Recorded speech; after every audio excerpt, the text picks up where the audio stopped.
Hello mga amigo, mga kaibigan.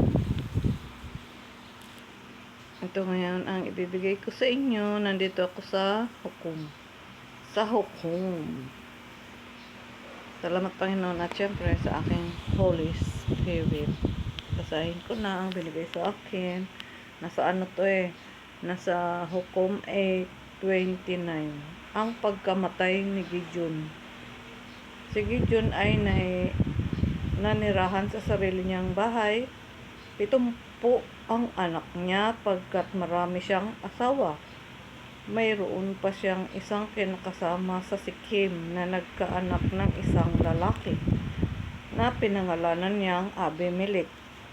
Matandang-matanda na nang namatay si Gideon. Siya inilibing sa libingan ng kanyang ama sa Ophrah, sa lungsod ng angkan ni Abiezer. Mula nang namatay si Gideon, ang mga Israelita ay hindi na namuhay ng tapat sa Diyos. Sa halip, naglingkod sila sa mga Baal.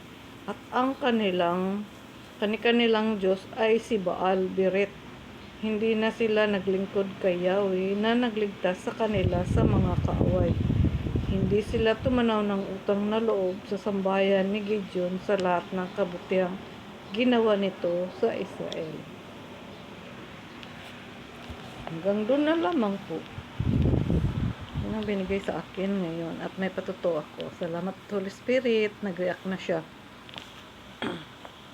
Ang patuto ang na-receive kong mensahe kanina ay ang covenant ay nasa templo. Ang covenant ay nasa templo.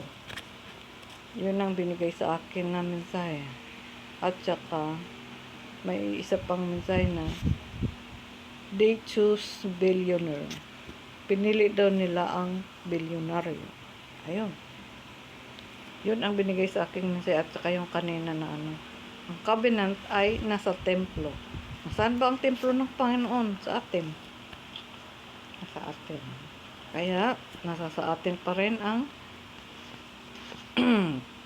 kaya kailangan ang ating mga budhi, ang ating puso ay laging malinis dahil ito ang ating templo.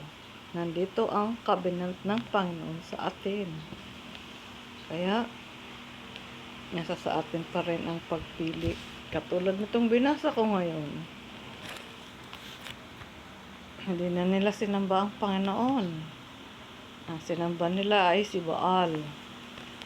At nawalan sila ng utang na loob kay Gideon. Hindi wala silang utang na loob kay Gideon na si Gideon ang gumawa, nakikipaglaban dun sa mga kalaban nila. Pero,